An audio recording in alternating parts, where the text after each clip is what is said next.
রাত্রিরে সমুদ্রের ধারে অফুরন্ত হাওয়া খেয়ে মনের সুখে রাত্রিরে খেয়ে দিয়ে বাড়ি এসে সকালবেলা আবার বেরিয়ে গেলাম জগন্নাথ মন্দির দেখতে। আরে যার জন্য এসেছি তাকে দেখতে যাব না? তাই তো সকালবেলা চা খেয়ে এনার্জি নিয়ে আমরা চলে গেলাম জগন্নাথ মন্দির দেখতে।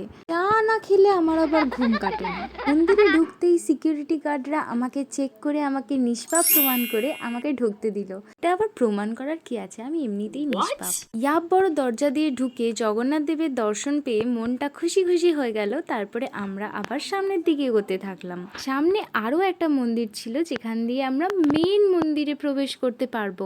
মন্দিরের প্রতিটা কোণা এত সুন্দরভাবে ডেকোরেট করা যে বলার মতো না, অপরূপ সুন্দর ছিল মন্দিরটা। দীঘাতে 12 মাস এমনিই ভিড় থাকে, এবারে তো 13 মাস ভিড় থাকবে। সেই যে দূরে দেখতে পাচ্ছ আমার বদমাস ভাইটাকে, পাই পাই করে উঠে গেছে।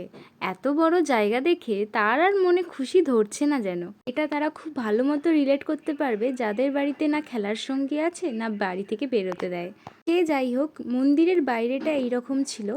প্রধান দ্বার দিয়ে ঢুকতেই আমরা একটা বিরাট বড় জায়গার দর্শন পাই, যার পরেই ছিল আমাদের জগন্নাথ প্রভু। এটা হয়তো মেনলি করা হয়েছে বিভিন্ন কীর্তনের সময় মানুষজন বসবে তার জন্য। হয়তো ঢুকতেই আমরা এরকম একটা স্তম্ভ দেখতে পাবো।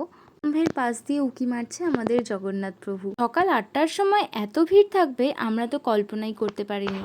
ভিড় ঠেলে ঠেলে পুজো দিয়ে পুজোর প্রসাদ নিয়ে বেরোতে বেরোতে আমাদের তো অবস্থা নাজেহাল হয়ে গিয়েছিল। পুজো দিয়ে বেরোতে না বেরোতেই দেখি সূর্যি মামা একদম মাথার ওপরে। পুজো দিতে দিতে আমি তো হয়ে গিয়েছিলাম কালা ভূত। দীঘাতে এসে এমনিই ভূতনি হয়ে গেছি, আবার সূর্যি মামাও তালে তাল দিচ্ছে। তাই দৌড়াতে দৌড়াতে আমরা চলে গিয়েছিলাম বাড়ি। তোমাদের আজকের ব্লগ কেমন লাগলো অবশ্যই জানিও। নেক্সট ব্লগ খুব তাড়াতাড়ি আসছে। টাটা।